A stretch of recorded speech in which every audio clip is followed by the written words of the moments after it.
Good afternoon, everyone. Welcome back to Real Red Talk, the authentic football fan channel made in Manchester. This is your breaking news show. Onana to Manchester United is imminent, according to Fabrizio Romano. David De Gea is now officially a free agent. We've also yet sold another young player, which we're going to touch on. And we've got other bits of news around the ownership and ex-loan players, which I'm sure most of us are in agreement that we're happy about. But we'll get onto that towards the end, basically. So welcome to everyone. Welcome to Dan and Shreyas. How are we doing, fellas? Yeah, feeling a bit happy with that long deal coming in.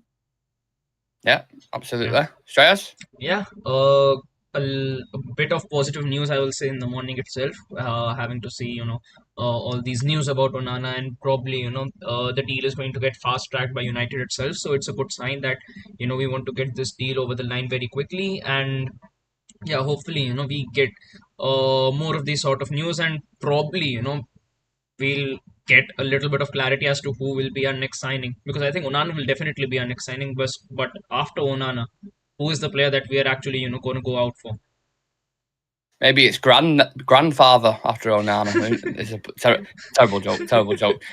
We've got plenty to discuss, so make sure you guys are in the comment section and get your questions in as we go through the topics on the table. Now, we're going to start with... we was going to start with De Gea, but I want to touch on that towards later on. We'll start with the one and only.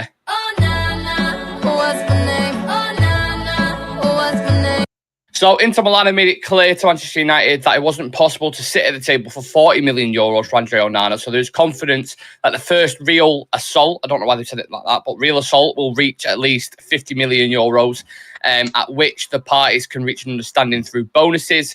Andre Onana can't wait to reunite with Erik ten Hag in Manchester United and compete in the Premier League. United prepared a first offer for €45 million plus €6 million as a bonus for Onana. Inter apparently want €50 million base and then easy bonuses. So there's not a wide range and it can be reported. But he's very, very keen to reunite with Erik ten Hag, and a bid is expected within the next hours, maybe days, but it's looking like hours. So it seems like this will be the second signing of the summer. We've spoken about him in depth, Shreyas, but we haven't signed a first-choice goalkeeper for 12 years now, I think. Do you have confidence Onana can fill those boots? Yeah, I think he's one of those players who needs to step up to a bigger league now. He's done it at Ajax. He's proven himself at Inter for a couple of seasons as well. So, he had to move to this profile of a club like a Manchester United. And the thing is, if we wouldn't have gone in for him, another club like a Chelsea or someone would definitely have gone in for him. Because he was definite that, he will move clubs this window. And now that Inter are actually, they're in need of cash, they want to cash out on these players. And, even if it's a deal which is, going to go about till a 50 or a 55 million, I think we are getting a very, very decent goalkeeper for a very good price, because we paid 55 million plus 5 million in add-ons for Mason Mount. Maybe, this deal in, if you consider the add-ons as well, this deal could be done within 55 million, which I think for a profile of a player that he is, it's a really good bargain. But, definitely I think people will still have to be a little, patient with him, because he'll be moving from one league to another league. He has worked with Ten Hag before, but it takes time for a goalkeeper to get himself accustomed to the league. So we just need to be patient with him, that's all, because I think that, he's more than capable enough to do a job for Manchester United, at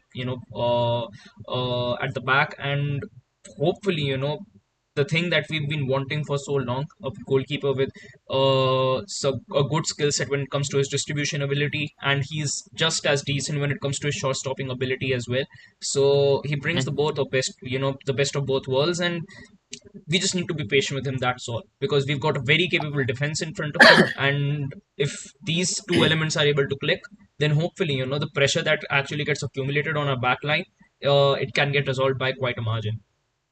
Absolutely. And I'm sure there's a lot of people behind the camera watching right now who've got the candles out for David De Gea, but equally have one of them signs in the hand for Onana when he arrives off the plane saying this way to Manchester United. So I'm interested to get everybody's thoughts on this. Make sure you do continue to get your comments in. We'll read them out as always. Leave a like on the video as well if you haven't already, and subscribe if you're new around these parts. Dan, how where was this on the priority list for yourself heading into this summer? Was it quite high? Because I don't think we've spoken about that in depth. Yeah, you mean the goalkeeper situation? Yeah.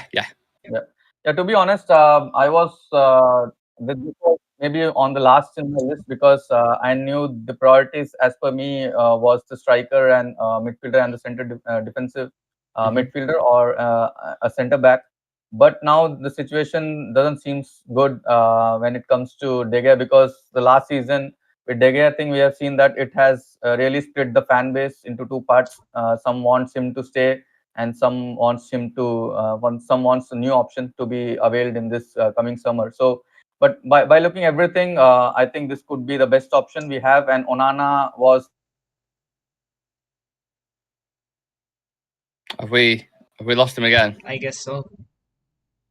No, he's back. No. Yeah. I think you're back. Yeah. You're back. Yeah, he's back. See if he's getting pissed off there. He's like, oh, not again, man. Not again. You're all right. You've not gone just yet. Just like David De Gea, you've not gone yet. He's still hanging in the balance. He's still there. So Onana was in my list. I've already mentioned his name before in this show. So that was my first priority because of the abilities he has and the background he brings in with him. Like, he was in his youth days, he was in Barcelona, then he played for Ajax and now for Inter Milan, and he has been the Champions League finalist last season. So what best time would be to get him to the club? And also it has been like 12 years when we had this goalkeeper change. So it's pretty fair that a goalkeeper staying in a club for 12 years and then we are going for a change is not a big fuss, because a goalkeeper is one of the players in that whole lineup which stays in the club for a longer time. And De Gea for 12 years, I think that's a fair amount of years he has spent in the club. And now we have to move on because one of the reasons why I think was De Gea was not. I know his saving abilities and some of the abilities are very high, but in some extent he was not fulfilling that goalkeeping skills. So I thought I think he is not. Well capable enough for that. The modern football goalkeeping style. So I think he may do a better job where they are not playing from the back. But Ten Hag wants our team to play from the back, and that's where we wanted our goalkeeper to change and bring in a goalkeeper who is good on the ball. So that's where we are at the moment. 100%. And we need to be careful about the wages as well, don't we, Shreyas? Because the one thing that gets spoken about with David De Gea all the time is he's on 375 grand a week, which is absolutely outrageous. What would you offer to Onana if he was in the negotiating board? Because I think he's on around 70k at the minute at Inter Milan. So what would be, the right option to go with? I think anywhere between 120 or 130k, I think, for a player like him would be reasonable. I don't think that, we should we went with Mason Mount with a 220 or 200 grand sort of a deal. I don't think that we need to go with that extent to a player like Onana. Do you see the clip I put on that? Have you seen the one I just put out about Mason Mount? Yeah. Fucking outrageous, man, honestly. But outrageous. I think we won't really have a problem like that with Onana. I think if we just double his wages to 140, or even if we give him a 130k or a 120k contract, I think he'll be very, very satisfied. But I think it's good that we're actually getting this done before pre-season itself, because it gives the goalkeeper a lot of time as well to understand the players that he's going to be playing alongside with. Lisandro is going to be back. So they both have played for Ajax, so definitely it will help him in integrating with the squad well. Rafa Varane is back as well, so you're getting a full concrete defensive line who will be very fit. They will know how each of them operate, so they'll have good chemistry at the back by the time the next season starts as well. So that is a big positive sign for us, because last season none of our signings made it before pre-season. It took them the first 8 to 9 games to actually integrate well into the team. That is why it cost us a lot of games in the starting time of the season. But this time around, probably we'll have a much better start to the season. And if somehow miraculously we're able to pull off another signing before preseason, then I think I'll still say that this has been a successful transfer window for us. I would say miraculous has been the key word there if Yeah, we get all yeah. three in. And I'm gonna ask you about the transfer window very shortly. I'm just gonna read out a few comments because there's Yeah. quite a few. Big up to everyone in the chat as always, you bunch of legends. Brian Casey saying afternoon lads, good afternoon to you, sir. Sam saying if they late, it isn't my fault. I'm not running it. We're not late. I'm not Yeah, about. we're on time. Anonymous Mango saying afternoon everyone. Adam saying I dreamed of moments like this. We have a keeper who can pass the ball. Brian saying hopefully this can get done before pre-season starts. Sam saying anyone else slightly worried the striker thing has gone deadly silent. We're going to touch on that shortly. Adam saying, as always, with a funny comment, saying we just need to ship Maguire back to Greece and we're solid. Yeah. We've got quite a few more comments. Let me just 1 second. Jeff Bezos in the chat, the owner of Amazon. Of course, it's definitely him saying, "Yeah, I was thinking 15 billion would do the trick." It's too 15 late billion? now. Oh, right. I'm with you. I was just, weren't with that at all then. That Amazon logo would look good on the kit. I agree. That's something I said when we got linked with them first. Lucky Singh is saying, bidding now, please, Onana, what's my name? I'll play it for you. I'll play it for you. Everyone loves that button, don't they? Onana, what's my name? Onana, what's my name? Adam saying clean sheet bonus and assist bonus too. Probably. Knowing United. There's probably a Ballon d'Or clause in there and all that kind of bollocks. And Sean saying first Ronaldo, now De Gea. That's about 800-900 grand a week off the wages. Very good point. Yeah. Sancho and Maguire next, but what the fuck is that Mount contract? Yeah. For anyone who didn't see the clip or the show that I did yesterday, I was doing a bit of research the night before about all these new signings that have moved on, how much wages they'll be on. So all the new ones like your McAllister, James Maddison, Gundogan, Jude Bellingham, Declan Rice, all these guys, Mason Mount is on more wages than every single one of them. Yeah. So even like a Bellingham move who's moved for more than £100 million, it's outrageous how much wages we offer. Yeah. But I suppose that's the problem with this is like when you give like 250 grand a week for a player, and any signing, may it be Mbappe, may it be Neymar, it's not a guarantee that he will be a hit for the club, for any particular club or any league. So if in 1 or 2 seasons, if we are again looking to sell Mason Mount, then there won't be anyone to buy him for that wages. Yeah, that's exactly that. It makes him impossible to sell. Same reason why we can't get rid of Martial. If we want to sell Martial, now who's gonna pay it? No one's gonna come in and go, all right. So you got a player who's started like 7 games for you this season. Granted, he's good when he is fit, but he's mega injury prone. He's on $250,000 a week. And you want us to pay a 25 million fee with that as well and pay his weight? Not a chance, mate. Won't happen. And that is the issue. That has been the reoccurring issue with a lot of our players. Amy Rocks in the chat, a Real Red Ultra member. If one of you guys want to become or join the team, should I say, for a chance to feature on the show, Brian Casey will be featuring with us next week, which we're looking forward to. But if you want a chance to feature on the show, badge next to your name and other exclusive content every single week, should I say, click the join button next to the notification bell. Big up to Amy Rock. We hadn't seen a name in the chat for a while, but it's nice to see you in. Howdy mates, greetings from the West. Very nice. My Damned United, I love the name, was saying, but wasn't Mount offered 200k by Chelsea in the end? Well, initially he was on really low wages when he Mount at Chelsea. I think he was on like 70k a week or something. And then Chelsea offered him a bump on the contract, but he was saying he wanted to earn similar wages to other academy products like Reece James. So I think Reece James on like 250 or something on the lines of that. And Chelsea were like, no, we're not giving you that. And then United went, we'll give it you. No worries. Yeah. Problem solved. And that's where we're at currently at the minute. Dan, if we was to get, well, we've already got Mount through the door. It looks like Onana's coming in as well. And then we was to get Rasmus Højlund. How would you rate that transfer window? Yeah, then I will rate definitely somewhere around 7 out of 10, because that 3, I'm holding it back just because we need a backup for a central defensive midfielder. Because if Casemiro is not unavailable, then we do not have any player to cover him up.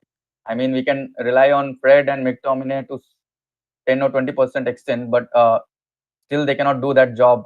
So we need a defensive-minded player. So that's where I was leaning towards Ruben Neves, because he can do that defensive job as well. But now we have Mason Mount, who is more attacking wise. Maybe you can see him play more often on the left side instead of Rashford.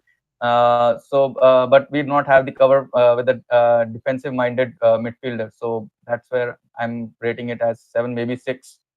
Yeah, maybe 6. Yeah, I tend to agree with that. Get your ratings in the chat. How would you guys rate this transfer window out of 10? Drop it in the comment section and we'll read them out. Shreyas, what would you rate it? I'll still rate it a 5 up until now. The only reason being we haven't done any outgoings yet. Like no single player we've sold up until now. Like not even a single one of them.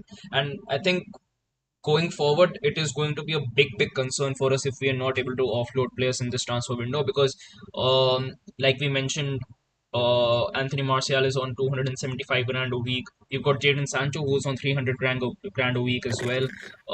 Crazy. And Harry Maguire is on insane wages as well. We need to get these players out of the club in order to move forward because I seriously doubt that, if we are able to get a striker in, that we'll be seeing much of Jadon Sancho next season. I really doubt we'll be seeing much of Jadon Sancho if we get in a striker because if you get in a striker, it definitely means that Rashford won't be starting up top. Rashford will be starting off the left. Anthony will be starting off from the right hand flank. Now that you've gotten Mason Mount, it opens up the opportunity to actually deploy him off the wings in certain games as well because he can do a job on the wings. He can play as an 8. He can play as a 10 as well. He's very versatile in that opinion. And then you've already got players like Ahmad and you've got Alejandro Garnacho right now at the club. They haven't been loaned out, so it is going to be very difficult for us to get all of these players in if we are not able to sell them off. I was saying if we... Now the question for everyone is, can we sell a player for more than 1 million? Yeah, that's another point. We're going to touch on that as well. So much to discuss, to be fair, for a Saturday show. But if I was Eric Ten Hag right now and I'd get Maguire in the room, I'd get McTominay in the room, I'd get Fred in there, I'd get a couple more as well. I mean, De Gea is already going anyway, and I would just simply say this. Hey, get the fuck out of here because I'm gonna fuck you out right now, motherfucker. You gotta be tough with him, aren't you? Do you know what I mean? Because Maguire's probably sat there, he's gonna go, well, I'm the captain and I'm gonna play and I'm really good and Ollie used to pick me, so I'm gonna stay here and I'm gonna fight for my place. And you're like, Harry, it's not gonna work out, mate. It's not going to work out. The thing is, even if he doesn't leave, I think defensively we are still sound because we've got Luke Shaw who can do a job in centre back. You've got Victor Lindelof, who I would say as a third choice, I think he's perfect as a third choice centre back because last season I think he was much more reliable in situations when it came to fitness than Varane. Like he was always there present. And Varane, he got a lot of injuries last season as well. He was out a lot in certain big games as well. So Lindelof came in and he did a much better job than Maguire did last season. And Maguire got a lot of opportunities last season as well, but he wasn't able to take any single one of them. Lindelof was able to take them. Mate, Lindelof was elite last season when he came in. He was so good. And if you see with Maguire still in the club, I think this is my opinion. Mentally, the players who are outside, outside of Premier League, the centre backs, mainly the centre backs, they'll be thinking that if I come into this team, then definitely I'll be in the orders after Maguire. So if I would get a chance to play, so that's where I think Kim Min-jae's deal might have been affected by seeing that Maguire is still there in the club, and we already had the top defenders in Varane and Martinez as a starter, and then backup whenever Maguire is there on the bench, he'll be given the first priority because of his price tag on all the his stature. So I think that's where it is also blocking other centre backs to have a thought about Manchester United as well. Yeah, agreed. And there's a few comments about the transfer window and stuff. By the way, I'd probably give it about 6 as well if anyone gives a shit. Just to throw that out there, just because I don't think you can bring in Rasmus Højlund as your starting striker for next season. I don't. I think it's a lot of pressure for a kid. Maybe I'll be proved wrong though. I don't know. Sean saying a 7. Lucky Singh saying McTominay. Glad banging the door to leave immediately. Anonymous Mango saying I don't think it goes higher than 5.5 unless we bring in 2 strikers, which is interesting. McTominay wants the wage drop. Adam saying someone just made a 2-hour failed compilation of De Gea. You think De Gea's is 2 hours? Think how long Maguire's is? Do you not remember that video I did last season? Yeah. Or was it the season before? Where we make 17 mistakes. Yeah. Jesus Christ. Brian Casey saying I agree with Shreyas. Hard to score it higher than a 5 with all the players that need to go, and we haven't officially signed anyone yet. Man Lutata saying Lucky Singh wants Mode and Glazers out, apparently. Got quite a few new people in here. If you are new today, make sure you subscribe to the channel. Have I missed something? Tell me, what have I missed? Alongside Blazers, what he mentioned, Lucky, is the Prime Lucky Minister of India. Is what? The He's Prime the Prime Minister Minister of India. I can't hear what you're saying. The Prime what? Minister of India. Oh, right. Who Lucky Singh is? I don't know. Oh, right. Okay. I'm so confused, but I'm gonna move through it. Anonymous Mango, I think if we sign Højlund, he still doesn't start. I think Eric Ten Hag really likes the idea of Rashford down the middle with Garnacho and Antony either side of him. Aaron Gregory's in the chat as well saying, said it before, but none of these strikers we're linked with Højlund don't excite me. Kane would, but I don't see us getting him. Manchester United news and backstage says, in my opinion, United urgently need heavyweight players to change the team's level, like Mbappe, Neymar, to fight again for all the titles of the season. Neymar, I disagree with. I don't want Neymar anywhere near our team. I think we discussed it a few times, haven't we, lads, on the show? Like Neymar, no. Mbappe, I'll have a conversation about it. But I think Neymar, if you think about players out there in the world who can compete with a Haaland, the likes of Haaland at City, exactly. Mbappe is one of the only ones, isn't it? And the thing with Neymar is he's an exceptional player. He's an exceptional talent, but Manchester United's priority isn't Neymar right now. We've got those budding players right now in Alejandro Garnacho. We've already got Marcus Rashford, who I would argue has had a much better season than Neymar last season. Yeah, agreed. Aaron's saying, where's that next goal machine? It's Kane. Simple as that. For me, it's Harry Kane. Or I don't know what else you're going to do. He's the main one. There's no better option out there right now than Harry Kane. I mean, someone just said something about Anonymous Mango said, would much rather go for Gonçalo Ramos this window than bring Højlund in during the January window when the new owners have settled in. You got Ivan Toney as well, haven't you? In January, whose betting thing kind of comes up. Amy Rock saying Maguire is a clumsy caveman. And we got Vegas. Vegas, oh my God. And then someone just put, I'd swap a packet of Jaffa cakes for Maguire. So, yeah, a lot of fans of Maguire in the chat. We'll get into a few more comments a little bit later on. I want to move on to David De Gea. So all you guys who've still got your candle holding it up for his departure, or his imminent departure, should I say. His contract officially expired last night. Now, the latest reports from Rob Dawson at ESPN state that the club will have face-to-face talks with the goalkeeper after his wedding this weekend. He's got offers from Saudi Arabia, but intermediaries are looking at certain options around Europe as well, but I don't think they're going to get any because, like we said, no one's going to pay his wages.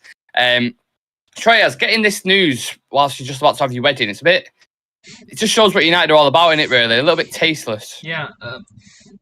The way they have actually, handled this whole thing, and I think, a player like him deserves, a little respect. Especially, when you know that your manager doesn't fancy having this sort of keeper at the club, you shouldn't be negotiating terms with him or negotiating a contract or wages with him in the first place. You just need to, communicate to the player that, thank you for all that you've done. But it's time to move on, and we hope the best for you in the future endeavors. But for some reason, we just keep to stall on these players, and these players are ones that have stayed at the club for so many years, and they've been loyal to us, and they've been quality on the pitch for so many years as well. Imagine what would happen to players that have just stayed 2 to 3 years. So I think it is. I think we just lose that, when it comes to image, when it comes to, how we deal with legends and how we deal with players who currently play for the club. I think it leaves a very, very bad image, especially, for people who are viewing it from the outside, if I compare it to other clubs. So I think there is a certain lack of respect there, especially when it comes to this whole situation with De Gea. And if they wanted, they could have genuinely, had this whole thing covered up by the, before last season ended itself. Like, they could have just gone in and said that, we don't really want you anymore here. Thank you for all you've done, but you can go now. Because I don't know why we've gone in. We first gave him a deal with a certain contract, then we renegotiated to a new one, then he signed it, but Ten Hag didn't write off on it. Then, this thing is once again happening all over again. So I don't understand it. And if you want to offload him, just offload him. But, don't keep on creating this loop with contracts, 1, 2, 3, 4 times. It is, as usual, it is very difficult for us to get rid of players. Manchester United is what we're called. Aaron's put a great comment in there. He said he's probably just uninvited everyone associated with United to his wedding, basically.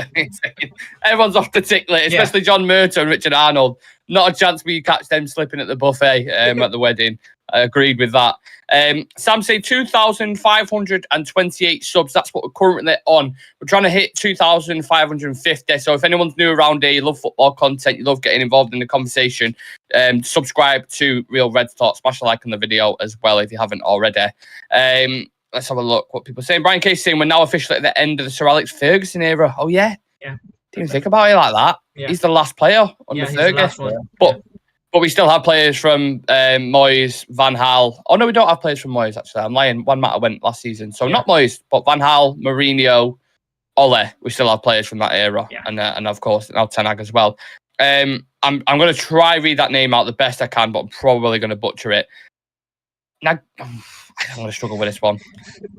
Nagusa Hunaisa. I've probably absolutely butchered that. But it says, when is Mount officially announced? So Monday, Tuesday, he's doing his medical. He's on holiday at the minute. I think he comes back tomorrow or Monday, and then the medical will be done and officially announced by the start of next week. My damned United saying, who can't afford David De Gea's wages? He's on zero now, even if I can afford his wages. Yeah, but there'll be certain demand from his agents as well. Well, whenever you sign a contract, you'll have to promise him a certain weekly wage. Yeah, he's just come from United. He's on 375k a week. Like, what, you're going to offer him 70k? No, he's not going to offer that, is there? So there'll be a certain level expected, but the only place that can play that out is Saudi Arabia. There's no one in Europe at the minute offering that. But in your heart of heart, Dan, do you think United have made the right decision here? And what happens if the new keeper, if he comes in, if it is Onana or whatever, is a little bit shaky, starts to make a few mistakes at the start? You can see the fan base maybe going, oh, why did you get rid of De Gea? Blah, blah, blah. Yeah, the whole De Gea thing has like split the fan base into like two equal halves. And moving on from De Gea was a good option in my opinion, because we needed a different goalkeeper, different style of goalkeeper. But this whole thing should have been dealt in a different way, maybe more respectful way, because now till this day, still the rumors are that we can still sign him again, and that would be very bad situation for us, like letting a player go for a free like run out of contract and then signing him. That would be we won't put it past United though, would you, Dan? Yeah, you won't put it past them. Yeah, that's why I think he has spent 12 years in here. If you want him to move on, I mean, you could have told him upfront in the starting of this window itself that we are going to sign a new goalkeeper. You can see for yourself. So that would have been a respectful departure rather than letting him stay and still hoping to have signed, because as the rumor says, he has already signed from his side, but it's what the United have not signed from their end. And I see a lot of people going about his wages to 375, whatever it is, somewhere around that. But that's not his fault. It's the club's fault. They have paid him a lot more, because if I'm an employee, I'm going for a job, and it's my decision. I can demand how much I can want, but it's up to the employer who has to fix the wage, and it's not at all on De Gea. So that point is taken out, but that seems to be hitting De Gea on back. I mean, because of his wages, because there is no European club that can afford that much amount for him. So yeah, Saudi would have been the last destination for him. I don't see him coming back to United from this. If he comes back, then I think every one of the representatives from the Manchester United needs the firing. Yeah, need taken out back, like the horse with a bad leg. Anonymous Mango says, don't tempt fate. Wouldn't put it past the club to sign him again as a free agent. Yeah. DL saying, Fred going to leave, or both McTominay and Fred? I think just Fred, in my opinion. I think Fred will go to Fulham for about 15, 20 million, and Scott will probably stay unless we find... If Rabiot would have came in, maybe both would have been able to leave, but with Rabiot staying at Juventus, I think Fred unless we get goes now. Unless we get another midfielder in, I don't see them leaving. Yeah, exactly. Anonymous Mango says again, Brief has just come out saying we will only have 20 million left for a striker once Mount and Onana deals finalised. So we're now looking at low-cost players like Mehdi Taremi. It won't just be him though. We'll sign. We'll spend 60, 70 million on a striker. I can guarantee it. At least. Yeah. Brian Case saying we haven't sold anyone yet, so there'll be more money available. And then I watch all my matches at home once, because I'm not funding the club. Right, we'll get on to the outgoings then.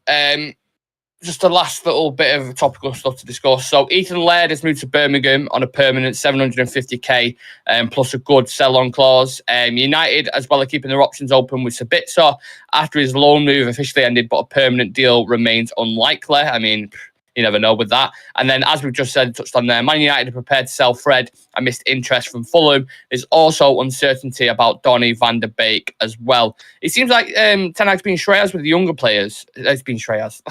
Fucking hell. Yeah, I'm leaving United.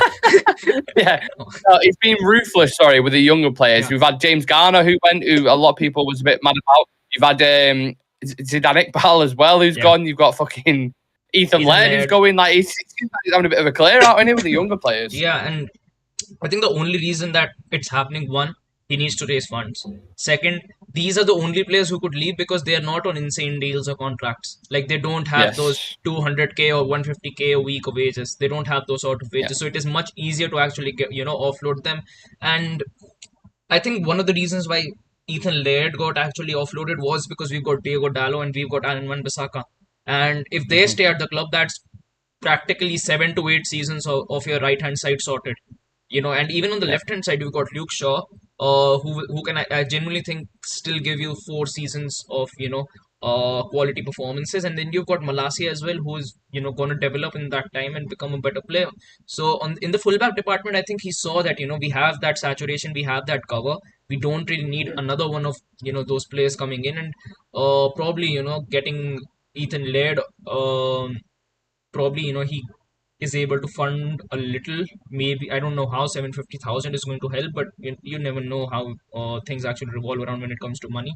So I think it's a similar case with Zidane Iqbal as well. It was a similar case with Jimmy Garner, because I think clubs look and see, why would we take Fred on those amount of wages? Why would we take McTominay on those amount of wages? Why would we take Harry Maguire on those sort of wages? So whenever they see that this player is young, he's got big scope for improvement, he's he can become a much better player, he's got a lot of potential, so even they are interested. And that's why I think when it comes to signing and offloading younger players, we're quite good. Is it? Sorry, there's a comment again from Aaron saying we can't sell Donny, who's going to cut the grass at Carrington when he leaves. but yeah, maybe, I don't know, maybe other clubs need grass cutters. You never know. But I think it might be a bit of an expensive one. I think if he doesn't leave, he'll be involved next season, because Fred might leave, which means that there's only McTominay and Donny for cover, and probably something might happen, something might not happen. But if he doesn't leave, I think he'll be involved. How mad is it that he's still here? And it's like, and we said at the start of this season, imagine if Erik ten Hag comes in and he doesn't play and he doesn't get game time under the manager that literally made him the player that he was under at Ajax. Yeah. And he's still like, nah, don't rate you, mate. You have to go back to Ajax or wherever it is. Like, it's just absolutely mad. Without pulling out a giant list, Dan, because there's a lot of players that we want to sell, who are the main ones you want to sell? Or is there any big players that you would consider if someone came in with a big bid? Almost the same numbers, same names which have been mentioned already. Any one of McTominay or Fred. Probably McTominay, because I like Fred compared to what he's involved in the team. I think Ten Hag may use Fred more often as compared to McTominay, and because there will be moments when you have to start Casemiro and Fred in the team against the big teams where you have to do the running around a lot. And from defending wise, I think Maguire, definitely he should have been sold, but as things stands, he is still here.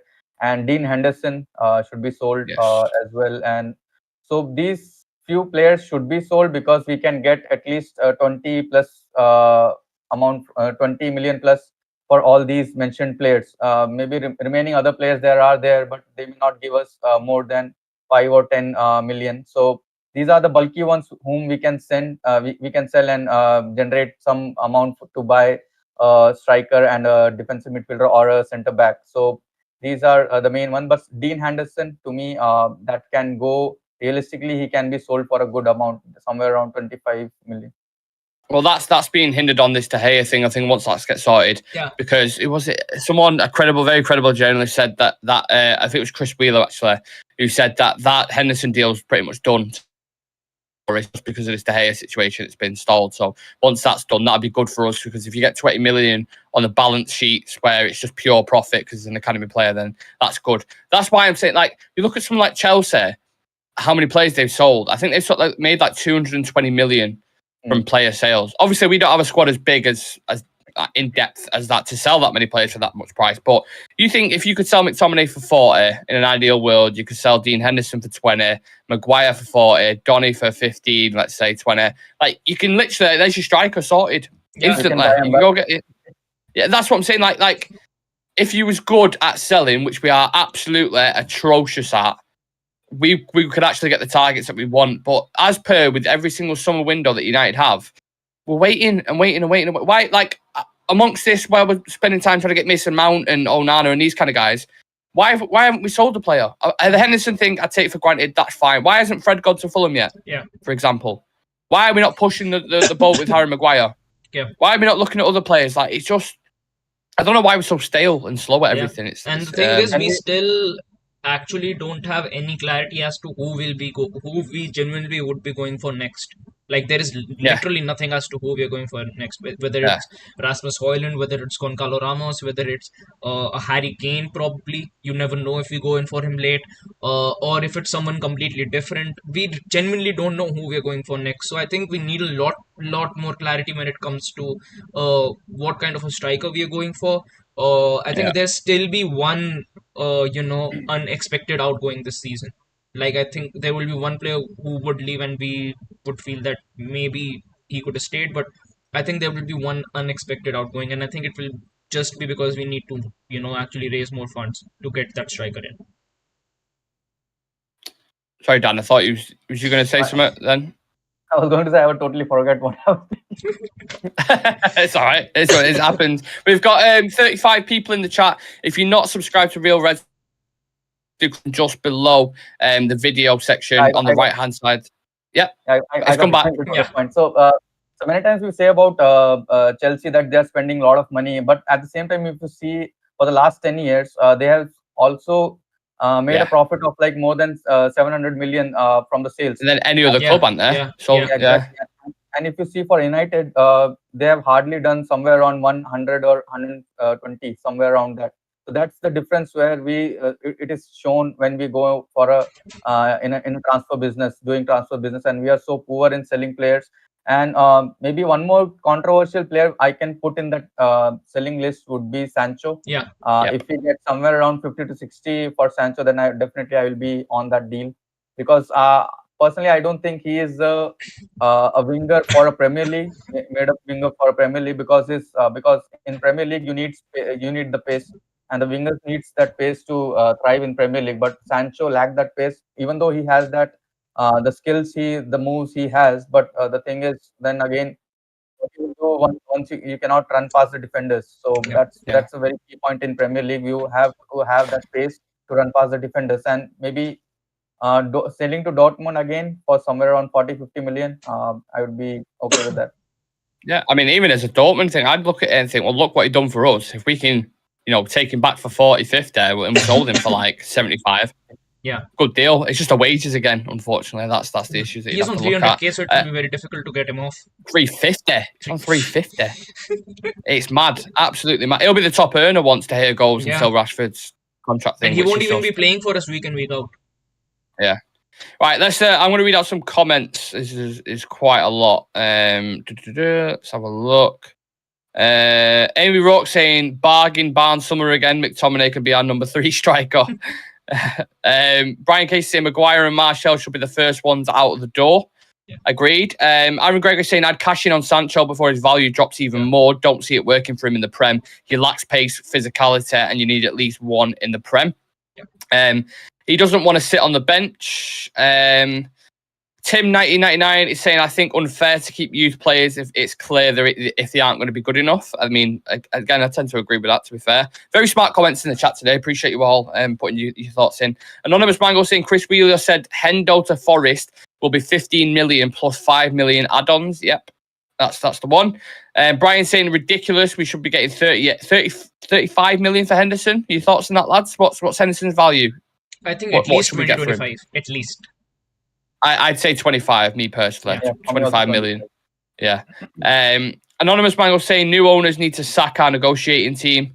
That's something they need to look at. Once to get the feet under the door, they absolutely. And Prabhav Kwendale is in the chat saying, hello, friends. Hello to you, Prabhav. I think Sam's put a link in for the membership. If any of you guys want to become a real Red Ultra for exclusive content, a badge next to your name, and a chance to feature on the show as well, we've got a live viewer with us next week, Brian Kaser. Who'll be joining us for a show. So if you fancy that, exclusive perks, exclusive content every single week, and becoming a part of a community that's growing every single day, please do click the join button. Help support the channel. It's about £4 a month. We get amazing guests on. We've got two more guests on next week, 3 actually, including Brian. So we've got 3 guests on next week. So yeah, the channel's going like that constantly, and it's because of you guys. So thank you very much for that. And yeah, I think that is it, guys. Unless any of you guys had anything else you wanted to kind of throw out there. I thought about Brian's mentioning about Henderson price of 35 million. I agree with that price, but the thing is, we are so eager to let go of these type of players who we are not will not be using in the coming seasons, like Henderson, Martial, and Maguire. These type of players, we know that they may, on a real market, they will cost more than what we are asking for. It's just the point that we want to get rid of these players. That's why we are okay with getting 5-10 million less than what they actually are. Yeah, agreed. Prabhav is saying we're a shambles, but I'm optimistic we'll get 3-4 signings till the window closes. Shame we can't get people in before pre-season. Glazers out. That's what he's saying. Absolutely, Glazers out. And that is what we're hoping for. That's the biggest news that we're hoping for. We need something in regards to the ownership, because that has gone really quiet. I've been refreshing the stock market more than actual stockbrokers in America, just to see, the price fluctuating and all this kind of stuff. I think Laurie Whitwell put something out about Sheikh Jassim preparing documents, and then Sir Jim Ratcliffe's bid is dead in the water. That was an interview with Bloomberg and with Flex. Yeah. So it looks like it's Sheikh Jassim, but it's been like that for the past few weeks. So who really knows? No one has a fucking clue. Like, I don't know what's taking so long. I think they're just squabbling. The little Glazer rats are all squabbling amongst each other, saying, we want to sell it, we want to keep the club. And they're like, well, we've got this and we've got that. The thing that was rumored was that Sheikh Jassim is the clear winner, but it is not getting, to the next stage where, he gets the official ownership of the club, is because they're still looking for minority investments who can help them off. And when it gets announced, though, if it gets announced, it'll be done like that. Yeah. Because everything's been prepared beforehand. Everything is sorted from Qatar's end. They just need to, just do the official announcement. That is the thing. The problem is, Avram and Joel Glazer are reluctant to sell, and they're looking for minority investment who can help United off, because they do want to stay at the club, but the other siblings, they don't want to stay at the club and they want to cash out right now. Yeah. It's like Aaron says there, Sir Jim had a season ticket at Chelsea, supports United, and tried to buy Barca. My guy's the definition of a half and half scarf. I love that. And I myself have got one message to the Glazers. So if the Glazers were ever watching this channel, which they definitely wouldn't, but if they was, I would say this. Hey, get the fuck out of here, because I'm gonna fuck you out right now, motherfucker. Yeah, and I think we can end it on that. I hope everybody has an absolutely fantastic weekend, whatever you've got planned. We haven't got football, so I don't know what you guys have been doing. I've been throwing tennis balls off the walls and scribbling and drawing. It's just no idea. I am going out this weekend for my birthday, though, so excited. Go out, whiskey distillery, going for a few drinks, and then some food tomorrow with a wonderful girlfriend. So I'm looking forward to it. There will be a show tomorrow, despite it being, even if we move through, you know what I mean? We plow through. So there'll be another show tomorrow. Hope you all have a lovely weekend, and thank you to Dan and Shreya for coming on. Yeah, thanks for having us. Yes, legends, absolute legends, just like all you guys. Yeah, we'll see you in the next one, people. Take care. Peace.